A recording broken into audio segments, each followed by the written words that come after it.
Shalom, everybody, and we are studying today about Passover, Pesach, about the Kabbalistic insights. Everybody knows the story. I think most people know the story.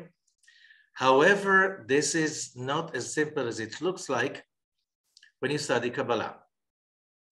So here we want to understand the spiritual meaning, impact on our lives, what did really happen on Passover beyond the political, national, religious aspect, and how does that affect each one of us the whole year long? So let us start a special journey. So the source for Passover, we read in the book of Exodus, chapter 12, already in the beginning, verse 1, and Hashem spoke to Moses, God spoke to Moses and Aaron in the land of Egypt, saying, we're talking about just before the 10th plague. So we are talking about that revelation of the Creator to Moses and Aaron is around, it has to be at least 2 weeks before Pesach, because it's speaking about the new moon of Aries, of Nisan, and about how to bless the new moon. So it either happened on the new moon exactly 2 weeks before Passover, or before that, so they can prepare to the new moon. And then it says, verse 2, this month shall be unto you the beginning of the months. It shall be the first month of the year to you. And when we studied about the month of Nisan, we spoke a lot about the word to you that appears twice in Hebrew. It's lachem, it's yours, and same letters as melech. Now it's your time to step up and take the control over the celestial bodies, over destiny, over the zodiac. And then verse 3, speak unto all the congregation of Israel, saying, in the 10th day of this month, they shall take to them, every man, it says every household, a lamb, according to the house of their fathers, a lamb for a house. So that should be on the 10th of the month. So again, we are in a revelation that happens at least 2 weeks before Passover, right? The Passover of the Exodus. And then verse 4, and if the household is too little for the lamb, let him and his neighbor next unto his house take it according to the number of the souls. Every man according to his eating shall make your count for the lamb. You know, because if you have a small family, you can't finish a whole lamb. 5, your lamb shall be without blemish, a male of the first year. You should take it out from the sheep or from the goats. 6, and you should keep it up until the 14th day. So you take the lamb on the 10th day, and we know there was a very deep meaning in it because the lamb was the symbol of the main deity of Egypt, the ram god. His name was Ra. Ra in Hebrew means evil.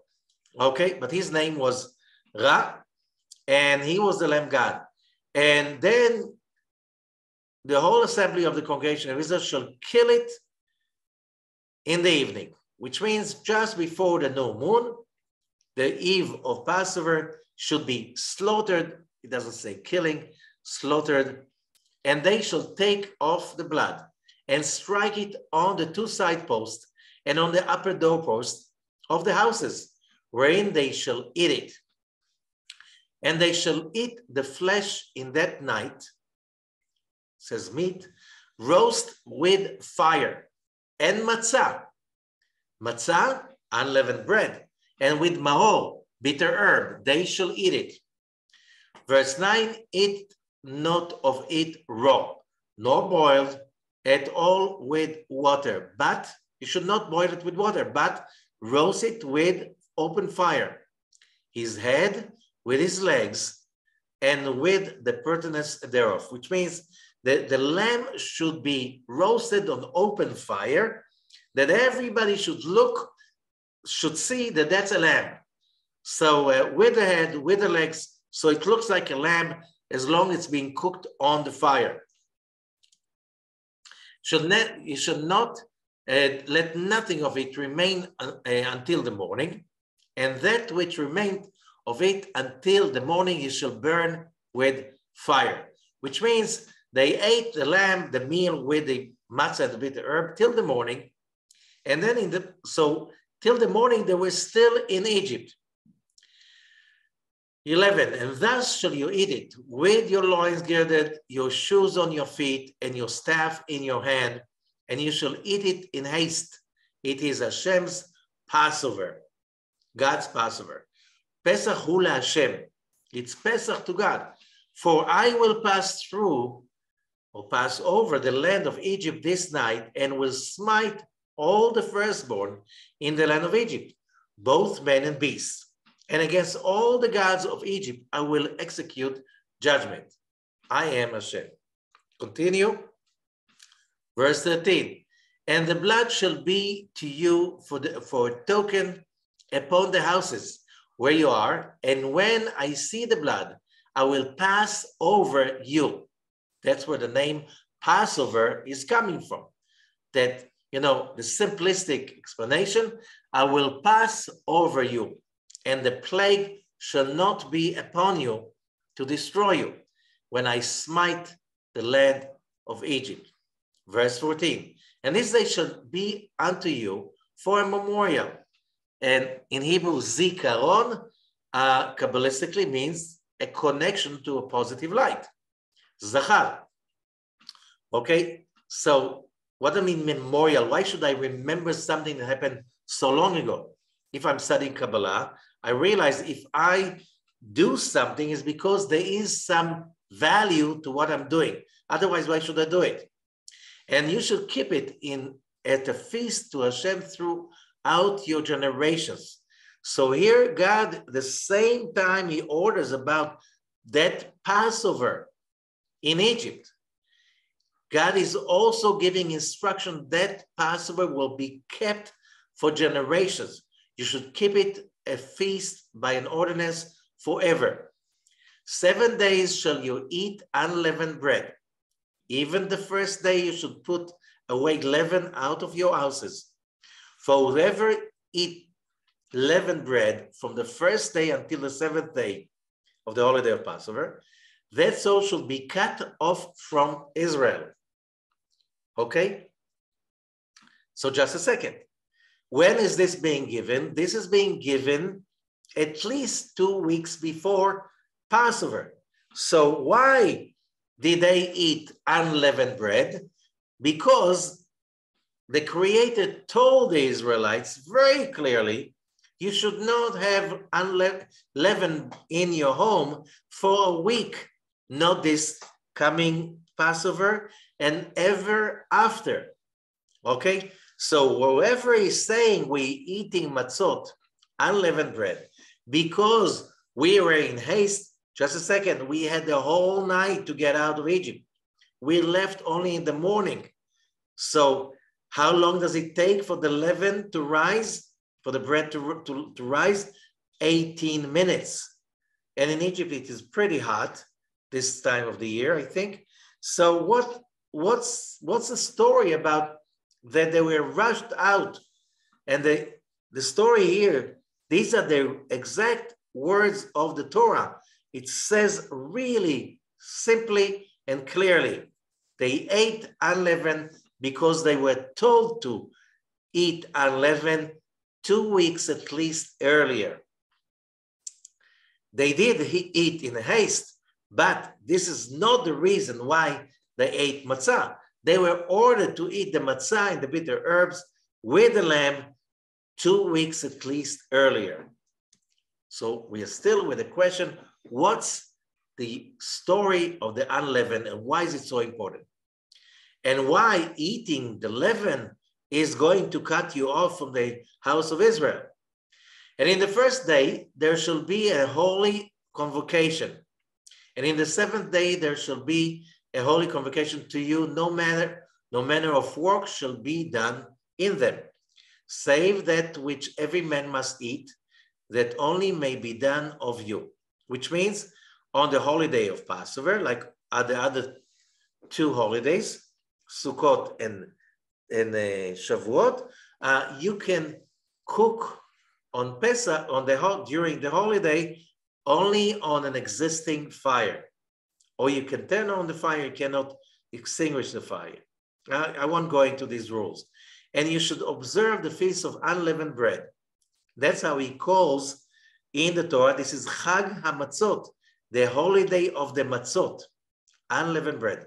For in this self-same day have I brought your armies out of the land of Egypt. Therefore shall you observe this day in your generations by an ordinance forever.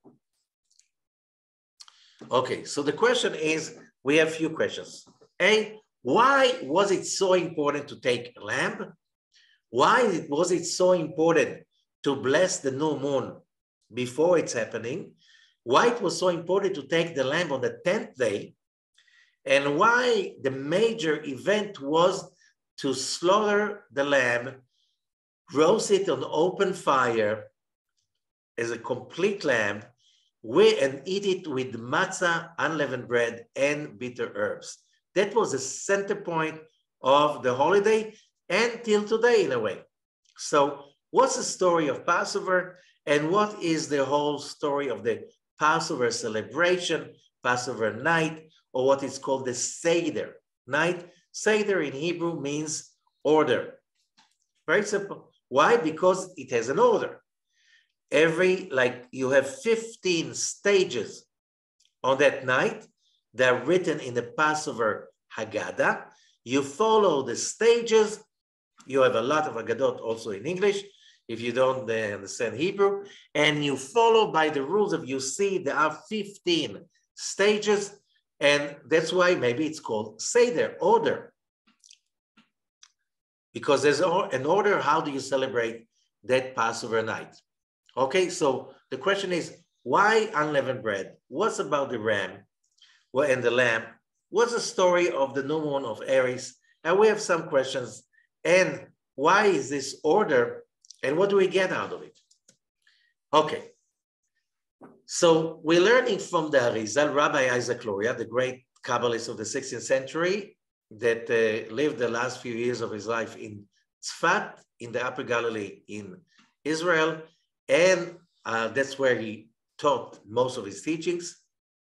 And that's from his book, The Gate of Meditations, Volume 1. Okay, and that's a chapter 1 about Passover. הנה נודע מה שאמרו ז"ל, I'm reading in Hebrew, כי אותם הדורות הראשונים, דור אנוש ודור הפלגה, סילקו את השכינה למעלה ברקיע השביעי מחמת עוונותם. Okay, so when Adam was created, we know that after the creation of Adam and Eve sinned and fell to the dark side, which means the world of darkness, the dark side came into being, and the big journey of humanity started because all of us come from the soul of Adam and Eve, that as a result of the sin, the souls of Adam and Eve broke into many pieces, and each one of us is a little piece of that original soul. Now we have to correct the sin of Adam. However, that was not the whole story, because the generations that came after Adam, they were so sinful and so creative in generating darkness and negativity, because they simply, as the sages in the Talmud call it, Alpaim Shnoto, there were 2,000 years of Toh. Toh means, in a simplistic way, wonder. What does it mean, wonder? Humanity was wondering about, who am I, what am I, and what are the rules, and how do you figure out what life is about?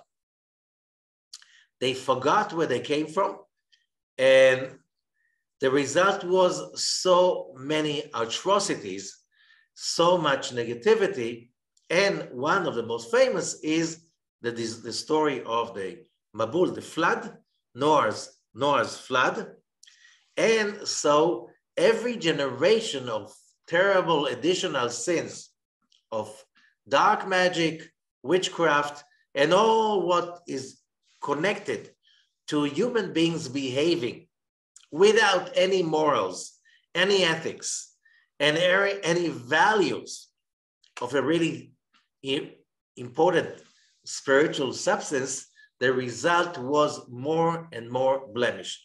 The result, says the Arizal, they removed the Shekhinah, the divine presence, up to the seventh heaven because of their sins. Okay, now, so we are coming now to the time of the ancient part of the Bible. We're talking about Abraham, Isaac, and Jacob. And now Jacob is going down with his family into Egypt. And why they go into Egypt? So Rabbi Zakhlori is saying that they were special souls. When Adam was, after the sin, there was another big issue, which Cain killed Abel. So Adam had two children, and now one of them murdered the other one. And as a result, Adam did not want to have any more children. So for 130 years, the legend is saying, he was away from Eve. Meanwhile, as a result that he was away from Eve, there's a legend that he had like a dark demonic wife who he mated with, so he does not impregnate his wife. So because he didn't want to see any more people killing each other. But all those sparks that he emitted during these 130 years were sparks who fell deep into the darkness. And now 130 years later, Adam changed his mind. He went back to Eve, and Seth was born, and the whole of humanity is coming from Seth, the third son of Adam. After that, those original souls, sparks that Adam generated during these 130 years, again, remember, all of these legends are about telling us about different kind of souls that are coming, or groups of souls that are coming to this world to make the correction. That's the whole big system of reincarnation and the rules, but that's a whole different, this is the wisdom of reincarnation that Rabbi Isaac Luria speaks about in his book, about reincarnation. Okay, but here he speaks about it, that those souls that Adam simply injected into the dark side came into reincarnation in the generation of the flood. They were very, very capable, very creative, and they were very creative in making mess, a lot of mess, and a lot of corruption, okay? They were not like the others, they were even worse than the others. And therefore they corrupted they much more, and the result was the flood.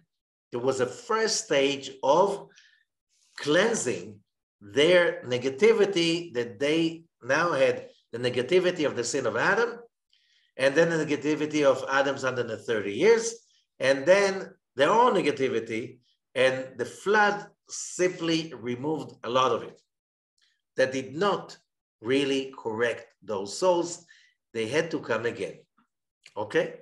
And they came again into Egypt as the descendants of Jacob and the 70 people of Jacob's family coming into Egypt, and they multiplied very fast, And all of those souls that became the Israelites in Egypt, they were there for a purpose.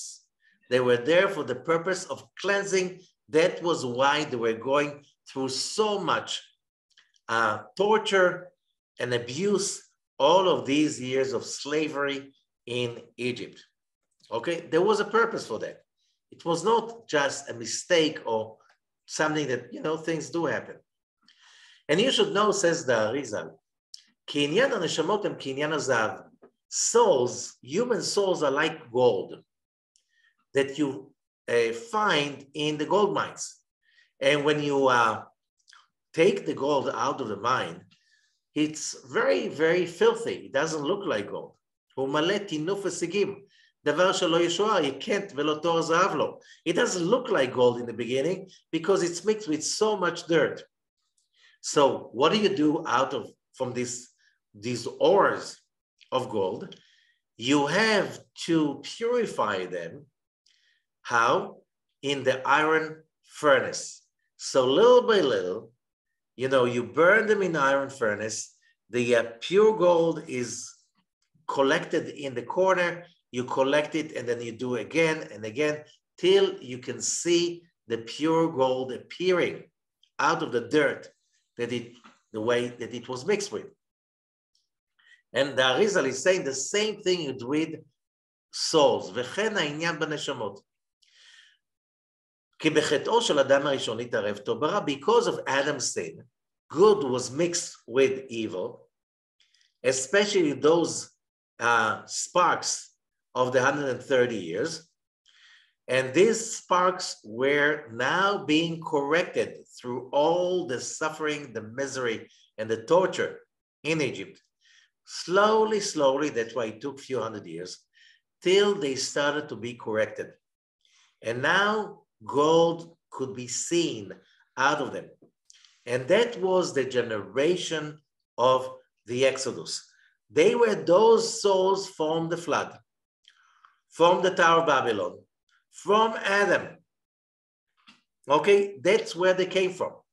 And that's why Egypt, the Torah is calling Egypt the iron furnace, because that's where they were little by little purified till there was enough purity so they were able to be taken out of Egypt and given the Torah on Mount Sinai. This is very important to understand because Rabbi Ashlag is saying, what does it mean? Because that it made them ready for the revelation. And he said, there's a legend, there's an ancient legend in the Midrash saying, it's quoted many places, that God offered the Torah to all nations of the world. And the legend says, so God came to one nation, asked, do you want to take the Torah? And they asked, what's written in there? And he said, do not kill. And the answer was, but we live off killing. They give it to somebody else.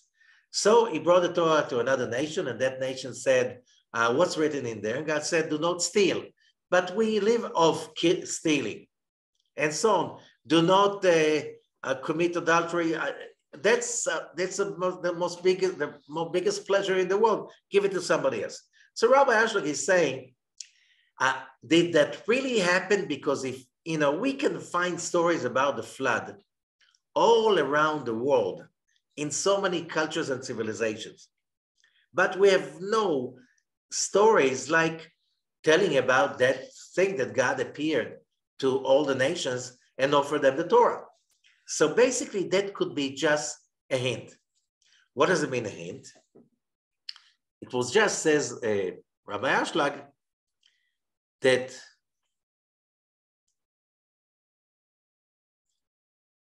what Rabbi Ashlag was saying is that something is very important. In order to receive the Torah, you have to accept first and for all the idea of loving others as you love yourself, to commit to be there for other people. All nations of the world at that time were not ready for that because all nations of the world were so dense with all the atrocities and the corruption and the darkness and the sins. So they could not get the idea of loving others as yourself. However, the Israelite in Egypt, since they went through a very intense process of suffering and purification, they were now ready to accept the idea of being there for somebody else, feeling somebody else, appreciating somebody else as a value that is higher than your personal needs. So you will never steal, you will never kill, you never commit adultery. All of that, why? Because you are committed to, to be a dignified human being, integrity, honesty, and stuff like this, because you were cleansed through so much pain. Therefore, that's why it's called that Egypt was the iron furnace.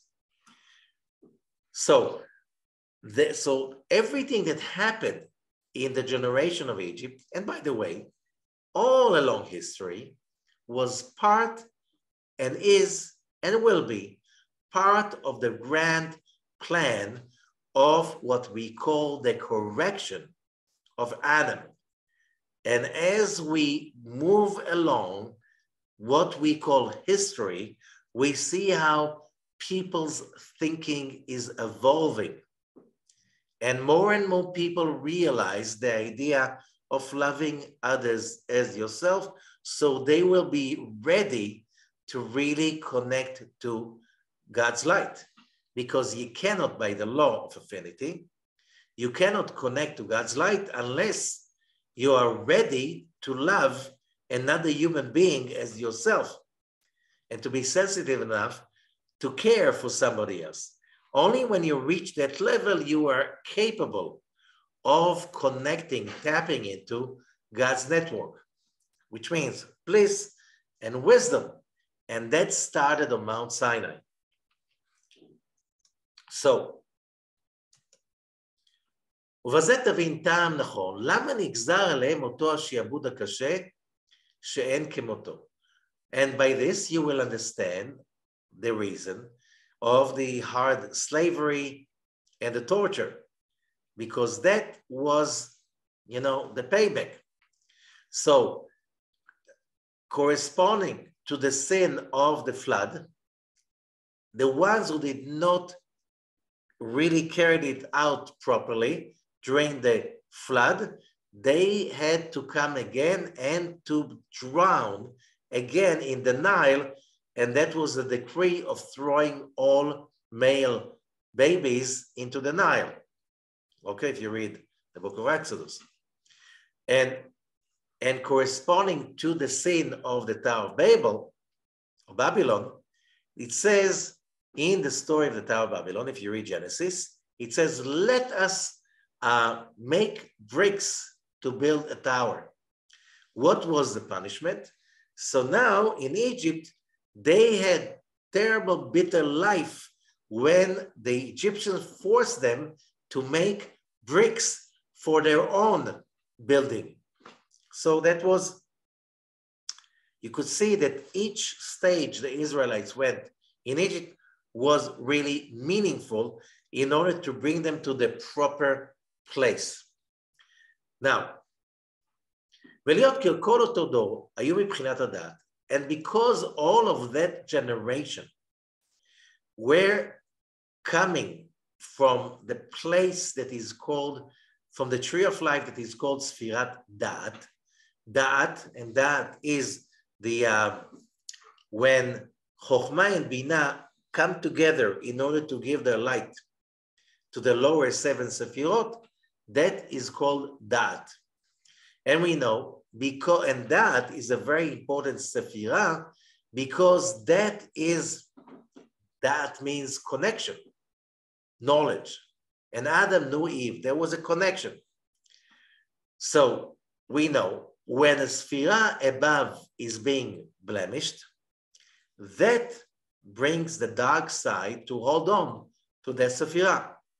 And now the dark side Now the dark side is pulling holy light from that place of the tree of life. Because by making the sin, you invite in the dark side. And therefore, the Israelites had to go to Egypt, Lemitzrayim, because Egypt, on the scale of geographical locations on this planet, the geographical place that is called Egypt, Mitzrayim, the narrow place that's Mitzrayim in Hebrew, this is the place where the dark side of the upper da'at is dwelling. That's what Egypt is about. And so Mitzrayim is a narrow place, which is Meitzar, the upper Meitzar, until in Arabic of today, they call Egypt Messer, Meitzar. Okay, the narrow place in Hebrew. Okay, and that is the throat, and the that is the throat, which is the narrowest place in the human body. And Pharaoh is the hard neck. And the word Pharaoh is the same letters as Ha'oref, the neck.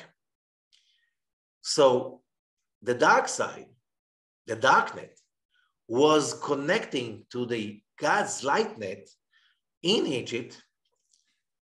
There was a door, there was a connection over there, a back door, in which they were stealing God's light through the darknet. And that's basically that's the way the dark side works. The dark side, you know, can see it everywhere.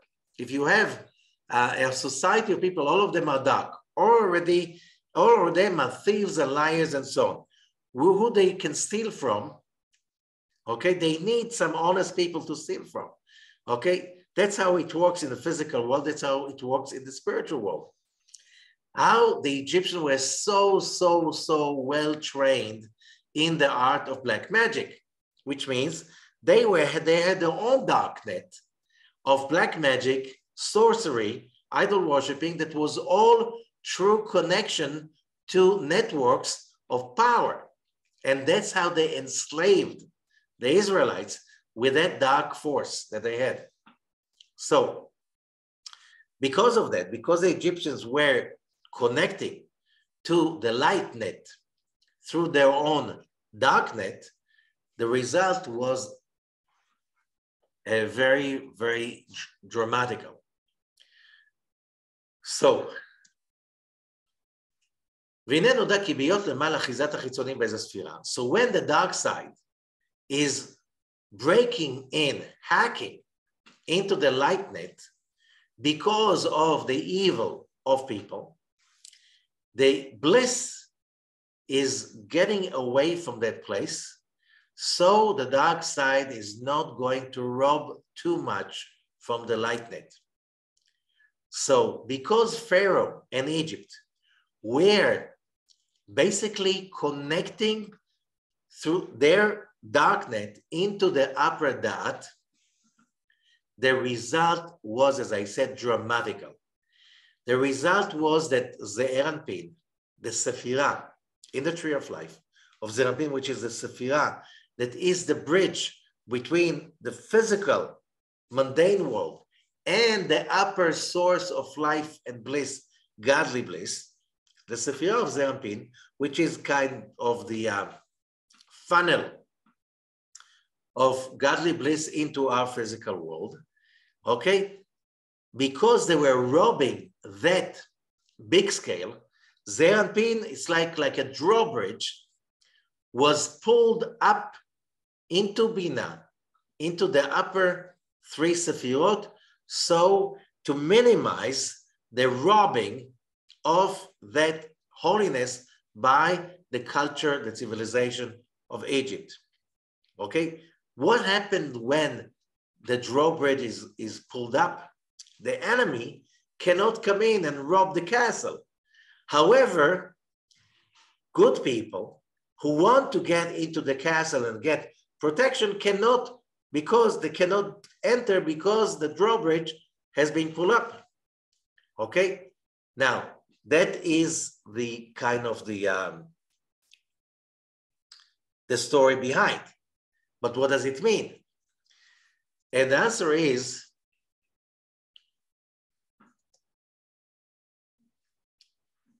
that drawbridge that is basically our connection to the upper bliss is the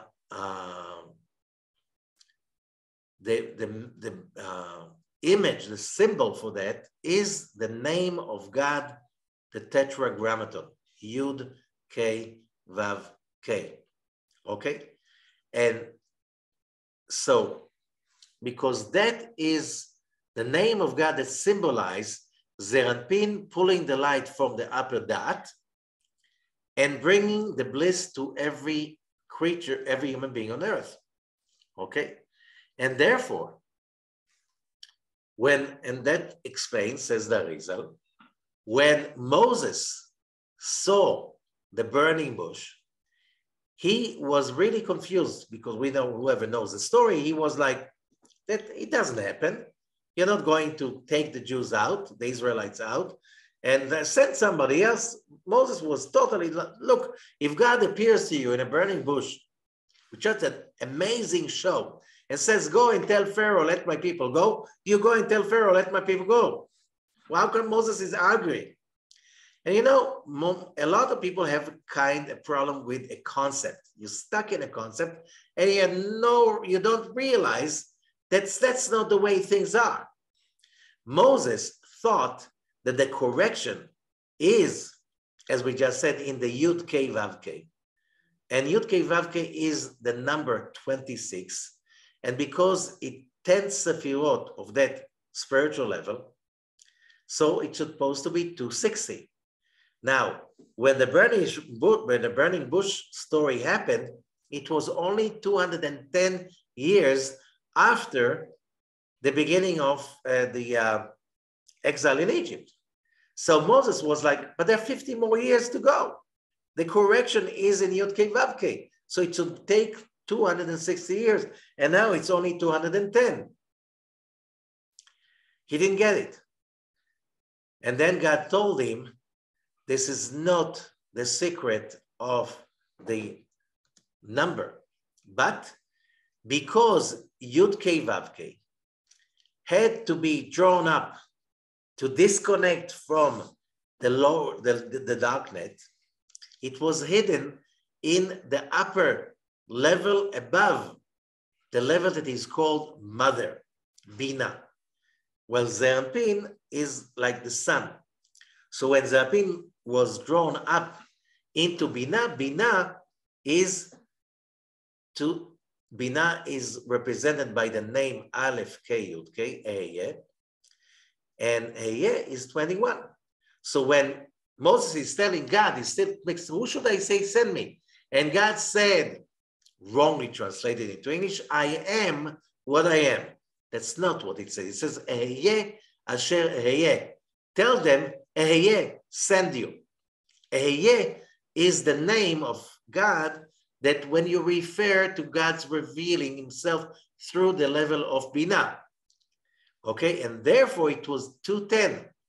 21 is Ehye, okay, and 10 times Ehye is 210. 210 years already passed. And that was the time for the Exodus. And that's why it's time for the redemption. And therefore, when Vine Paro Rasha, and Pharaoh was a very, very evil and also a great sorcerer, a warlock, like no one like him. Remember, if he was not such a great warlock, another warlock in Egypt will take over. Okay? No sentiments. Okay? V'yada b'chokhmato, he knew in his wisdom that Zeir Anpin, the Yud K Vav K, is unavailable. That was part of the plan. How do you create tyranny? How do you create dictatorship? Because the dictator and his people are a little tiny minority living off the whole nation. The only way you can continue extorting and blackmailing and enslaving a whole nation is by fear. Pharaoh knew that by his actions and his all dark network in Egypt, there's no way to connect to Youdkevitch. And that means, he said, and therefore, why? And that means there's no way to connect to any spiritual elevation and what we call hope. What does it mean, hope? Hope in Hebrew, the word tikva, is coming from the word kav, line, a line, which means when is that you have hope? When your senses show you that the situation is dire, dark, negative, but deep inside you have a line of connection to the outcome. That's hope. A connection, a line of connection. Okay? That line is symbolized by the Tetragrammaton. And therefore, as long as the dark net of Egypt was strong enough, people did not run away from the slavery in Egypt because they didn't see any hope getting away from there. When do people achieve freedom? The moment their hope for freedom is stronger than their fear from the tyrant. Okay? This is a very important thing because the whole story of Passover is about redemption. It's about coming out of slavery. And so we have to remember that. And therefore, the moment Moses spoke about Youdkevitch, the name of God, Pharaoh denied it. And he said, who is God I'm going to listen to? You know, I don't know God. Pharaoh was in his concept, no one can connect to Youdkevitch, which means when he spoke about Elohim, another name of God, which is the name of judgment, he had no problem believing in that, acknowledging, because all of these names of Hebrew, you can't translate them into English. Each one of them, and that's why the book of Exodus in Hebrew is called Sefer Shmot, the book of names, because those names are basically representing the different ways that a person can experience godliness. You can experience it in judgment. You can experience it as unconditional love, as hope against all odds. All of that is the different names of God. How many gods are there? There's only one, but he's endless. So his names are not defining him. He's using his names to emanate his light to us. Okay? So therefore, the Rabbi Zakhlori is saying, when it says that God, that Hashem strengthened the heart of Pharaoh every time Moses spoke to him, that means that every time Pharaoh heard the name of the Tetragrammaton, it made him really stronger because he knew in his wisdom that there's no way to connect to Hashem. There's no way to connect to the Tetragrammaton. There's no way to connect to the God of hope. That this physical human being, doesn't matter which background he came from, has the ability to connect to hope, which means the idea that every human being is entitled for happiness, for his rights for happiness, come from here. But still, at that part, you know, the time of the burning bush, that was unheard of. That's why Pharaoh was denying that. So we learned that the redemption from Egypt, it had to be with a great, great miracle. The whole nation of Egypt and Pharaoh, they were so, their whole culture was based on that dark network. They were all working together in that way. Everybody was trained in that sorcery and witchcraft. And therefore, the result was there was no way for any human being to connect to the light of the Tetragrammaton, to the light of hope, tikva. And therefore, the whole process of the Exodus is called deliverance because it is the process of delivering that consciousness of Zeir Anpin, of Hashem, of the Tetragrammaton, which is the consciousness of hope no matter what is the situation right now, at the moment, that had to be delivered. The result is the transformation of humanity forever, because from that moment on, the future became more and more bright as the years passed by, because the process of cleansing humanity to a place in which people start to have hope, to have the chutzpah, to think that they deserve to be happy because God created them that way. Okay? So that is the story of Passover. And only after the deliverance happened, only then they could get out of Egypt. Because, you know, you can get the slave out of slavery, but to get the slavery out of the slave, that's many times almost impossible. To make a person believe with certainty that he deserves to be enlightened, to be free, that no one should ever has any right to take his happiness away, that is the story of deliverance, of redemption. And since all of us were not corrected, we did not correct yet the whole aspect of the sin of Adam, that's why we're here in the physical body. Why are we here? Each one of us has a little correction from the sin of Adam. Why a little? Because after the sin of Adam, the sin was so heavy, was so big, was so overwhelming. There was no way a human being can take care of that sin. Therefore, you know, when a government has a huge, huge project to do, so the government is making a bid and dividing the bid into many, many, many bids for many, many subcontractors. The sin of Adam had to be fixed, corrected. Every one of us took, as a subcontractor, one little part of that correction, okay? And that's what our lives on the earth is about.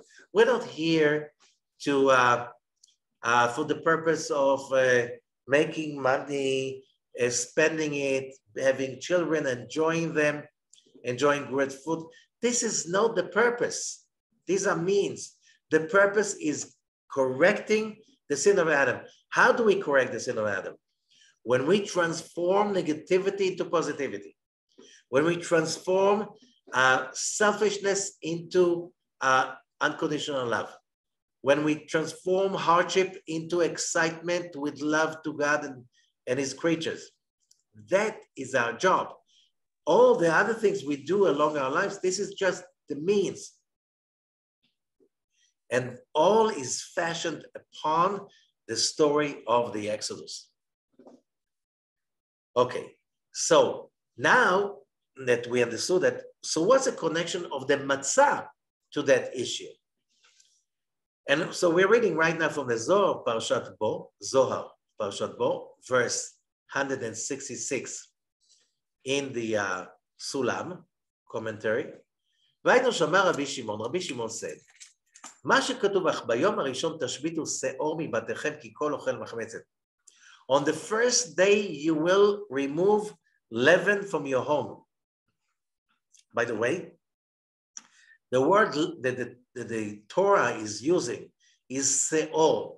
I think that is the source of the word sour. You know, sour bread.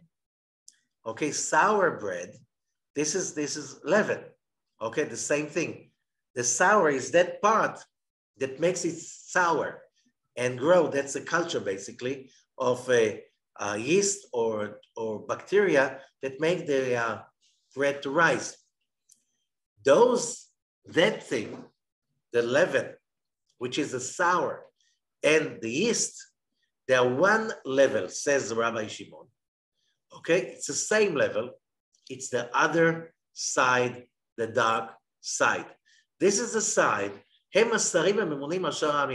Those are the angels, the bad angels that control the nations of the world and make them behave in a terrible way. Okay? The whole of humanity is in it in order to correct it. But when you see wars and you see atrocities and dictatorships and dishonesty in nations around the world, you know this is because there's no correction yet. And we know some nations, it doesn't matter what kind you try, to impose democracy on certain nations, they're not ready for it. Why? They are not yet evolved, they did not overcome enough darkness to create real true democracy. What do you mean real true democracy? When the people are aware enough of the idea of freedom, which means respecting other people's rights, so the other people will respect your rights, so that would create a high order. And nations that have high order, they can generate a lot of fortune. While nations that cannot create high order, everybody's stealing from everybody else, of course, the GDP is dropping, okay? And the regime becomes chaotic, okay? And without any justice. Whatever we see in politics is a result of a reincarnation process in big groups. So the yeast and the sour, we call it representative in the physical layer, says the Zohar, of the evil inclination, the dark side, the dark net, the other gods, okay? It's basically the same frequency. So, God said, God said to the Israelites, all of those years, you were subjugated to the dark side because the fact that you were enslaved to the Egyptians with their dark magic is not by mistake. You had to go through it because of the corrections that you had to achieve. From now on, that you are going to become free human beings, first time in history of humanity, first time you have to stay away from the sour and the yeast. And that's why the Torah said, on the first day, you will remove all sour from your homes. All yeast you should not eat. You should not see any leaven. What is leaven? There are only 5 kinds of grains that are called leaven. They are the only 5 grains that have gluten. And everybody talks about gluten. Gluten is addictive on one end. Why? Because it's so tasty and it makes the bread rise. You cannot really make bread from rice or from potatoes or from corn because it does not have gluten inside. The gluten is what creates that rice. So that's why the real original chametz leaven is of these 5 grains, like wheat, like barley, like rye. There are 5 of them. Okay, spelt yeast, spelt wheat, that's also wheat, and oats, that's the common ones. למה נקראת מצה? Why is it called מצה? אלא כך למדנו, שדי פירושו, one of the names of God, שין דלת יוד, פירושו מי שאמר לעולמו די. You can read it as Shaddai, which means the one who said enough. Enough to negativity. Enough to egotism. Enough to troubles. דהיינו שמבריח הדינים והצרות ממנו. That name of God, Shin Dalet Yud, it has the power to remove the judgment and the troubles from us. The matzah has the same power only when it comes to Passover. משום שהיא מכריע ומכניע, דהיינו שמברחת לכל צדדים הרעים. The matzah has a magical power on Passover to remove, to heal, to erase the dark side. Okay? The matzah fights with them. The word matzah means a fight. The matzah gives a good fight against all those negative forces. Like the name Shin Dalet Yud when it's written over the mezuzah, over the door. V'kach, that has the power to remove or to push away all kinds of dark forces from the gates of the house. Matzah has the same power. Okay?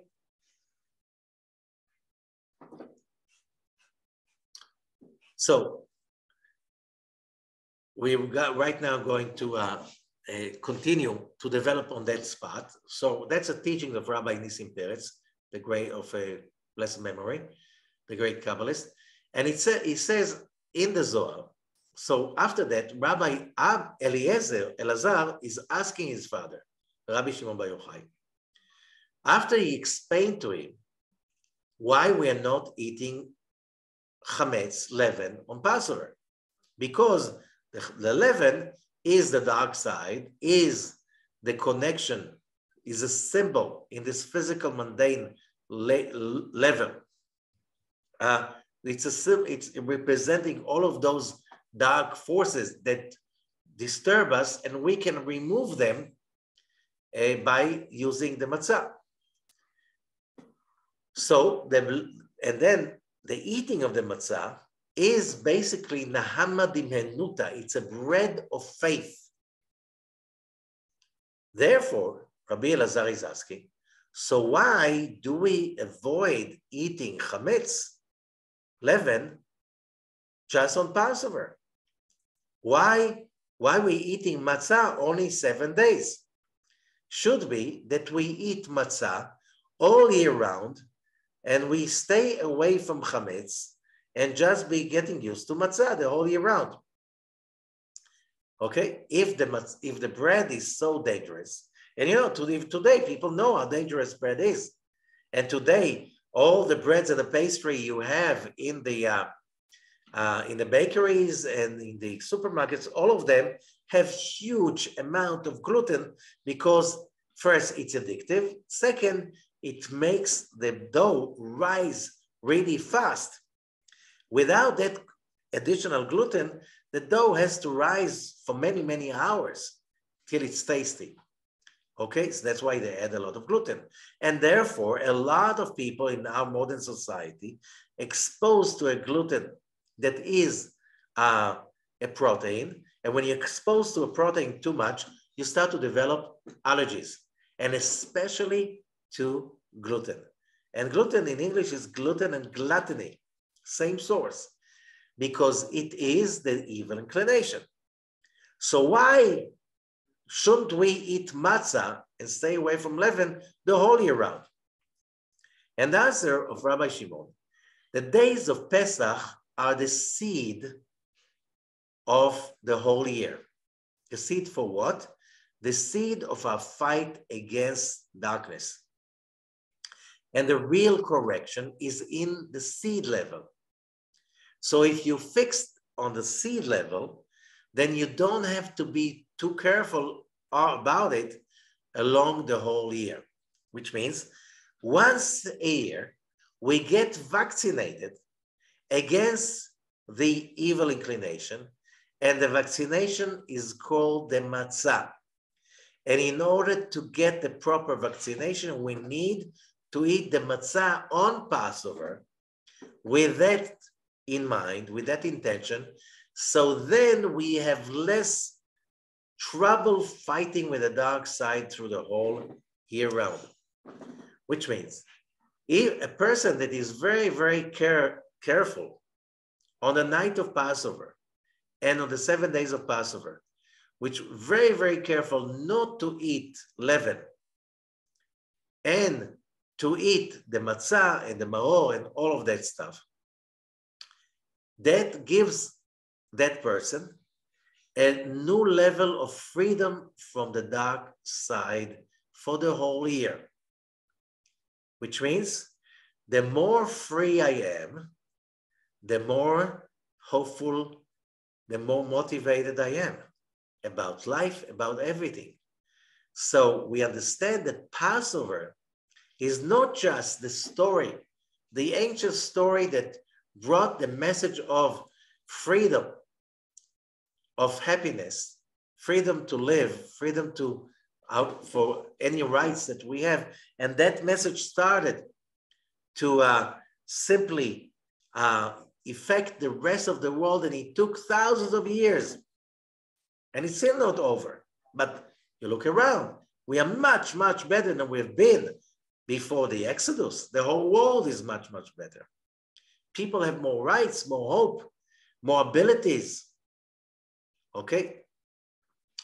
Still, so you can be given a lot of freedoms, but if you're not free from your own dark connections, then you cannot make somebody free unless that someone overcame, disconnected, got rid of his own demons.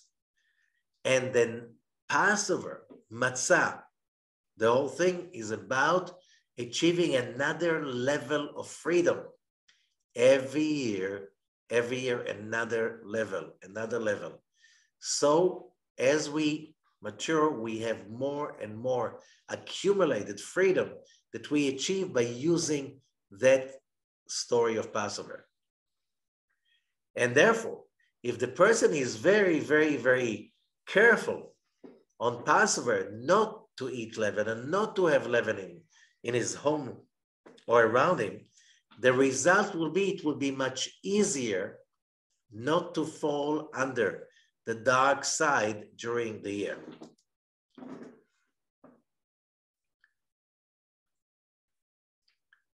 But the question is, how can you promise a person that if you don't eat leaven on Passover, then you won't sin the whole year long?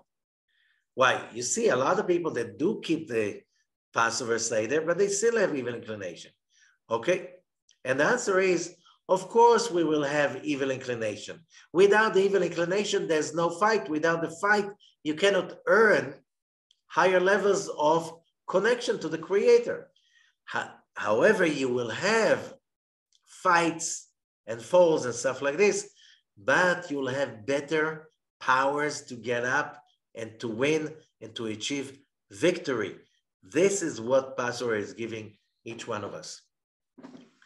So now we could understand better the story.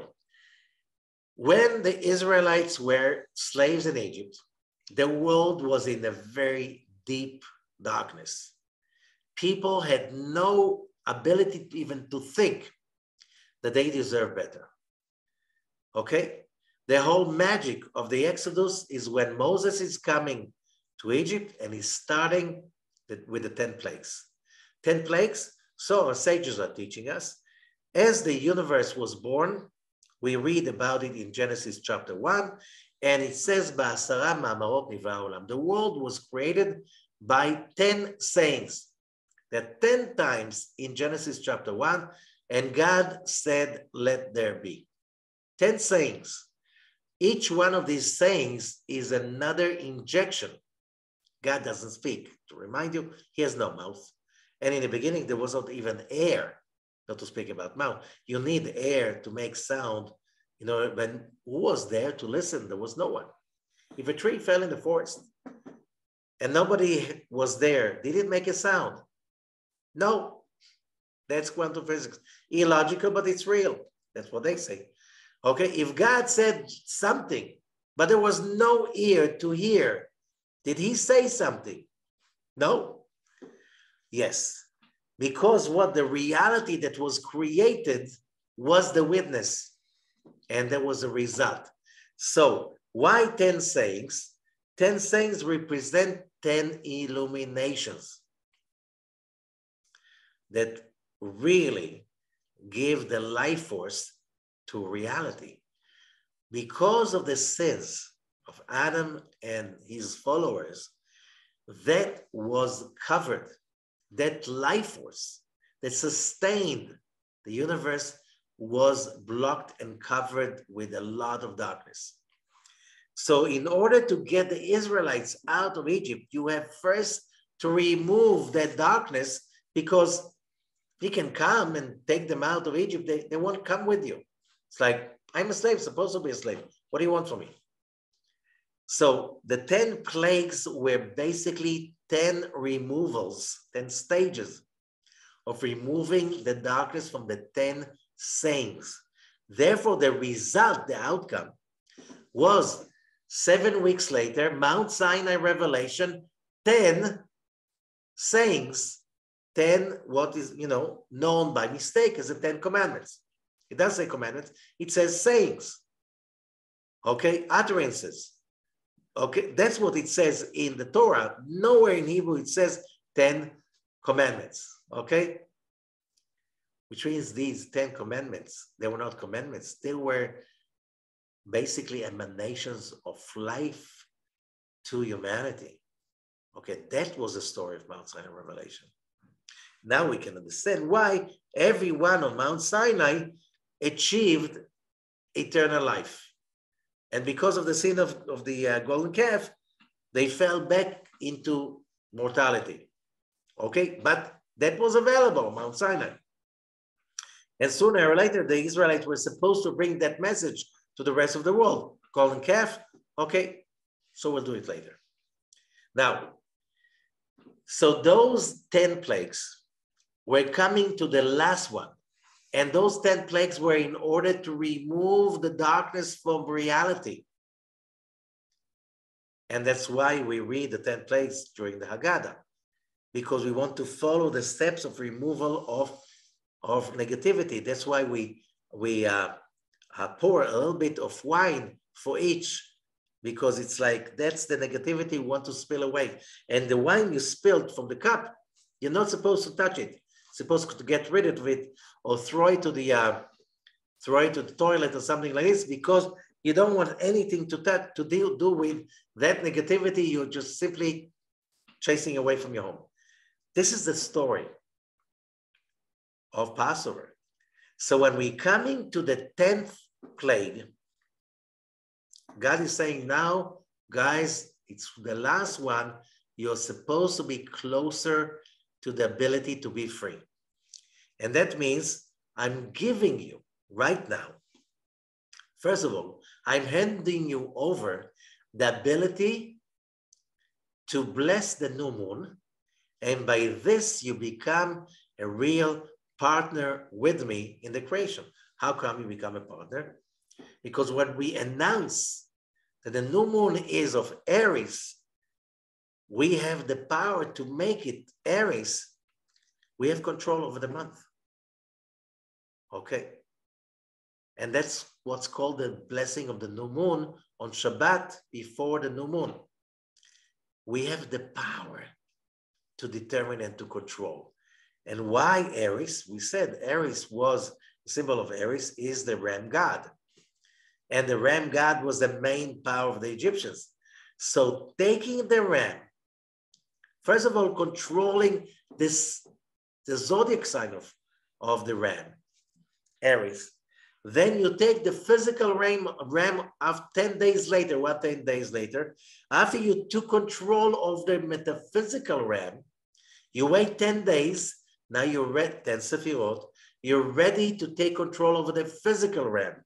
You start with the physical ram by taking a lamb to your household and you tie it over there.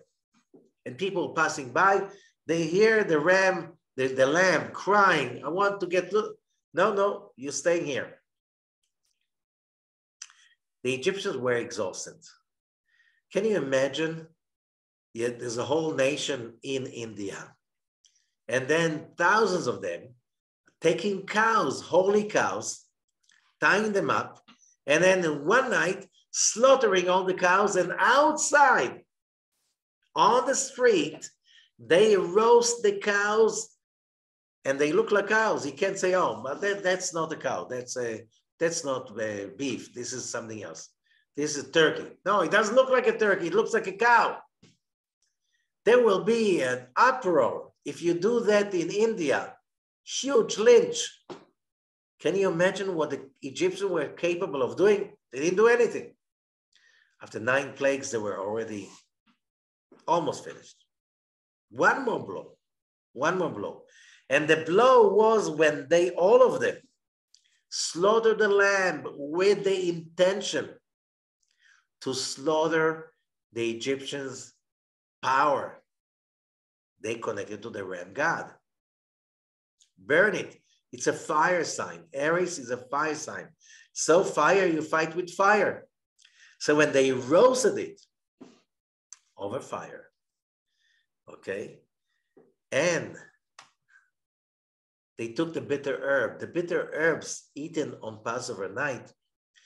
You know, I found an ancient book of remedies that's connected the remedies with zodiac signs, and it says that bitter herb is under the influence of Mars, the ruling planet. So you eat the lamb with the bitter herb, and the bitter herb in Hebrew, maror, has the same gematria, same number as death. So when you eat it up and together with the matzah, and what did we say the matzah is about? The matzah is a vaccination. It's a medication against evil, against internal negativity, because you want to be free. It's not enough to kill your oppressor or to remove him or to get him afraid of you and to stay away from him.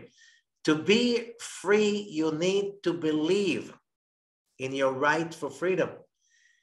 To reach that place that you have certainty in your right for freedom. That is an internal thing, nothing to do with the oppressor. You know, whoever had the experience, I saw it many times, you can see in a working place, and there's a boss, and the boss is quite abusive. Would that boss abuse all his employees the same? No, some employees cannot be abused, which means you said what? They don't get hurt. It means they believe in their freedom. They believe in their rights. They see themselves as free people. You cannot abuse them. You can try. They don't even get what you're trying to do.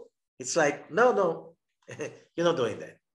And some people, you don't even mean to abuse them. They already think, they're sure, convinced that you're trying to abuse them. So, you know, it's not about your oppressor, okay? It doesn't justify any oppressor. But in order to be oppressed, you need to volunteer for the job.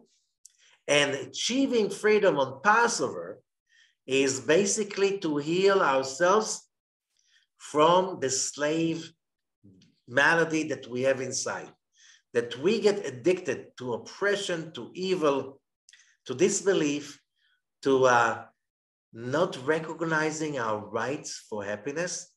All of that we need, and we have the opportunity to cleanse every Passover one more level. So now you understand why on the 10th day, just simply making the act of taking the lamb and tie it in the house was an act of daring, of power. That was a proclamation, a declaration of, we're not afraid of you guys anymore. We are going to be free, and you can't tell us anymore anything. Taking the symbol of the Egyptians' god, the ram, the lamb, and then slaughtering it, roasting it on fire. But another thing happened. The Zohar says on that night when they did what they did, it was like a huge voodoo ceremony, the biggest in the history of humanity. Can you imagine all hundreds of thousands of Israelites together slaughtering the lamb, concentrating that this is the gods of the Egyptians?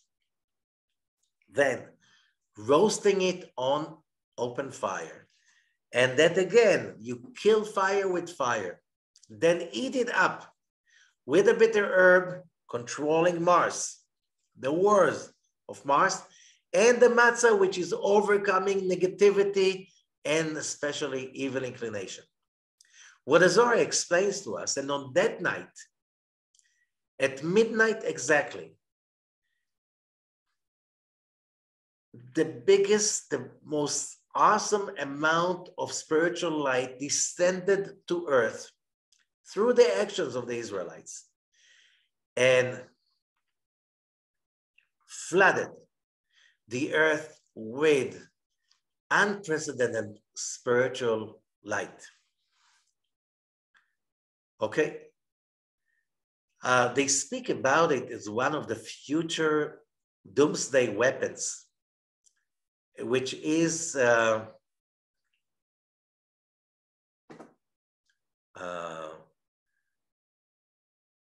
exploding an atomic bomb, not for the purpose of destroying a city, like it was done in Hiroshima and Nagasaki, but to create an electromagnetic pulse, EMP. So that bomb has to explode pretty high above the country. The EMP that is being generated will be strong enough that it will, which means there's going to be electromagnetic pulse in such an intensity that every electronic device will be fried. Why do I say it's a doomsday weapon? The moment that happens, nobody can drive a car because without the computer of the car cannot be driven. Nobody can, even if you drive a car, okay, you won't have gas because all the gas stations are working with computers. Nobody will have electricity because all the electric grids will be fried. No phones, fried. No cell phones, no cell phone systems, everything. We go back to the Stone Age. That's EMP. That's exactly what happened in Egypt. And that night, exactly on midnight, there was an EMP. There was an explosion of huge amount of light, the light of wisdom that exploded. What happened was that the dark network of Egypt was fried, burned, and destroyed. Who were the servers of the dark net of Egypt? The firstborns. The firstborns were groomed to be the warlocks, the magicians. They were educated and prepared to be the basic servers holding the grid of darkness that allowed Egypt to control so many people. By the way, they found in Egypt, in some temples, they found the ceremonies of witchcraft they were doing against all the people they subjugated, the cities they conquered, all of that. It was really exactly as the Zohar is describing. Therefore, the amount of light, the EMP that went through Egypt at that night killed the servers, the firstborns, and the Egyptian dark network collapsed. That allowed suddenly to all of those Israelites to say, we're free. We don't have despair anymore. We're not jinxed anymore. We're not under the spell anymore. Let's get out of here. Because the question is, why didn't it go earlier? You couldn't even think about the possibility. Like, somebody is working in an abusive environment And years later, when finally he gets out of it, and he says, like, why I couldn't think that I should, why did I bear that? Why did I take it? Abusive husband and wife relationship. Why did I carry it on? Why I didn't simply go out and go for freedom? Because I didn't have hope. I didn't really believe in myself capable of doing things on my own. Okay, so that's the purpose of Passover. How do we do that? How do we achieve that great light to deliver us from our own slavery? We'll need to wait for the next time, the second half of this lecture next week. Thank you very much.